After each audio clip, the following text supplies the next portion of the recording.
Снегопад в Москве 2 апреля. Вы думаете, так не бывает? Бывает. Природа дату перепутала. 1 апреля. Вчера было. Вчера надо было шутить, а сегодня-то что? Поздно уже. Скоро май. А у нас, похоже, опять зима началась.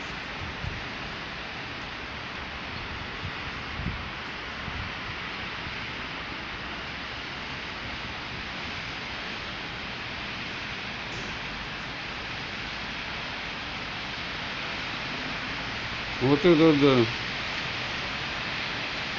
Сегодня 2 апреля, скоро май. Природа, 1 апреля, вчера было. Вчера надо было шутить, а сегодня что? Поздно. Май скоро, май. Тепло должно быть. А народ под зонтиками ходит.